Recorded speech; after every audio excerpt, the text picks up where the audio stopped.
કેમ છો? મજામાં છો? એવું પૂછનાર વ્યક્તિ ખરેખર આપણને મજામાં જોવા માંગે છે?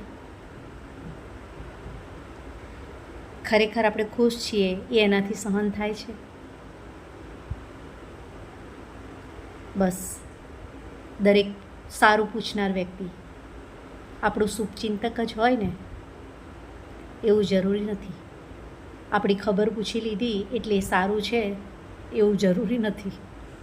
કોઈ પણ વ્યક્તિ ઉપર વિશ્વાસ મૂકતા પહેલાં છે ને, એ કઈ જમીન ઉપર ઊભો છે ને એટલું તો આપણે જોઈ જ લેવું જોઈએ. એ આપણું છે કે પારકાનું? એ આપણો અંગત થઈને આવ્યો છે કે એનું અંગત કોઈક બીજું છે? આ જરૂર જાણવું જોઈએ. ઘણા લોકો આપણી નજીક આવી અને આપણી વાતો જાણી જાય છે અને પછી એના અંગતને કહેતા હોય છે, આપણને તોડવા માટે, આપણને હરાવવા માટે. આપણે પ્રેમાળ છીએ, સારા છીએ, સંસ્કારી છીએ, ધર્મિષ્ઠ છીએ. આપણે બહુ જલ્દી કોકનામાં વિશ્વાસ મૂકી દઈએ છીએ. પણ હવે બસ કરીએ. આપણા વિશ્વાસનો ફાયદો ઘણા બધાએ ઉઠાવી લીધો. હવે તો થોડા આપણે બી હોશિયાર થઈએ ને. સાચું ને?